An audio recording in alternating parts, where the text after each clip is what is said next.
मैं तो बाहर था, मैं तो 12 तारीख की तैयारी कर रहा था महासम्मेलन का, पुल अगर गिर गया मालूम ही नहीं, पता ही नहीं। अब ये सब बोलने से काम नहीं चलेगा। This is Heights of corruption.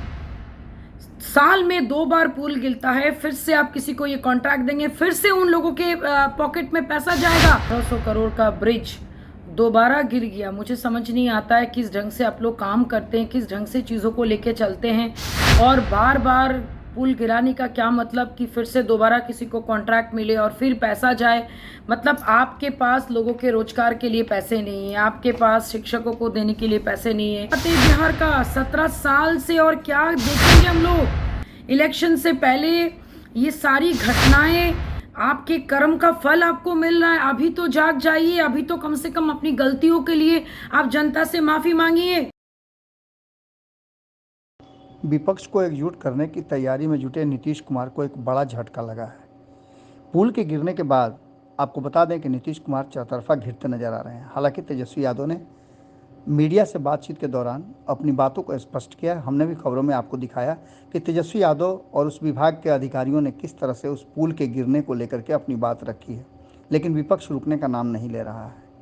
आपको बता दें कि विपक्ष की जितनी भी पार्टियां हैं उन्होंने हमला किया, लेकिन सबसे बड़ा हमला पशुपति कुमार पारस की लोक जनशक्ति पार्टी ने ज़बरदस्त हमला किया है। और इतना ही नहीं, नीतीश कुमार के भ्रष्टाचार पर जीरो टॉलरेंस को लेकर के सारी पोल पट्टी खोल दी है।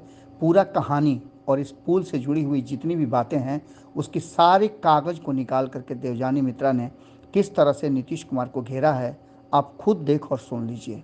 उसके बाद आप समझ जाएंगे कि कितना हद तक नीतीश कुमार इस मामले में फंसते जा रहे हैं। आपको बता दें कि नीतीश कुमार ने जीरो टॉलरेंस की जो बात कही है उस पर सीधा प्रहार देवजानी मित्रा ने किया है। सुनिए क्या कह रही हैं। मुझे समझ नहीं आता है कि भ्रष्टाचार जिस चरम सीमा पे बिहार में अचानक से कुछ देर पहले ही 1700-1800 करोड़ का ब्रिज दोबारा गिर गया। मुझे समझ नहीं आता है किस ढंग से आप लोग काम करते हैं, किस ढंग से चीज़ों को लेके चलते हैं। और बार बार पुल गिराने का क्या मतलब कि फिर से दोबारा किसी को कॉन्ट्रैक्ट मिले और फिर पैसा जाए। मतलब आपके पास लोगों के रोजगार के लिए पैसे नहीं है, आपके पास शिक्षकों को देने के लिए पैसे नहीं है, एडुकेशन के लिए पैसे नहीं है, एम्प्लॉयमेंट नहीं है। लेकिन पुल निर्माण के लिए 1700-1800 करोड़ खर्च करने के बाद भी पुल गिर जाता है और दोबारा किसी को मिलता है, फिर गिर जाता है। मतलब this is like Heights of corruption. तो ऑनरेबल सीएम साहब, अगर ये करप्शन नहीं है तो फिर करप्शन क्या है? आप करना क्या चाहते हैं बिहार का? 17 साल से और क्या देखेंगे हम लोग। इलेक्शन से पहले ये सारी घटनाएं, आपके कर्म का फल आपको मिल रहा है। अभी तो जाग जाइए, अभी तो कम से कम अपनी गलतियों के लिए आप जनता से माफी मांगिए। और कितने लोग लापता हैं, ये न्यूज़ एकदम दिल दहला देने वाला है।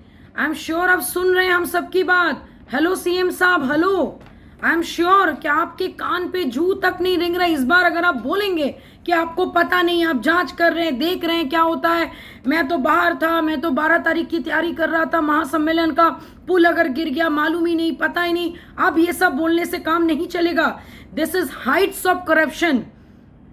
साल में 2 बार पुल गिरता है, फिर से आप किसी को ये कॉन्ट्रैक्ट देंगे, फिर से उन लोगों के पॉकेट में पैसा जाएगा।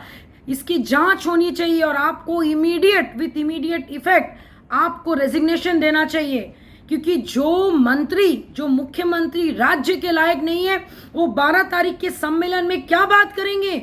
आप पीएम शिप की बात आप कैसे कर सकते हैं? मुझे तो समझ नहीं आता है। अगर ये वीडियो पसंद आई और वह बिहार के राजनीति और बिहारियत से सरोकार रखेनी तो सब्सक्राइब बटन दबा के चैनल के सब्सक्राइब कर ली। ओजे एगो घंटी बा, ओकरा बटन दबा देला से कुल सटीक और मारक खबर रुआ मुफ्त में मिल जाई। अगर रुआ पत्रकारिता के हमनी के नया प्रयोग में सहयोग कर चाहतानी तो ज्वाइन बटन दबा दी।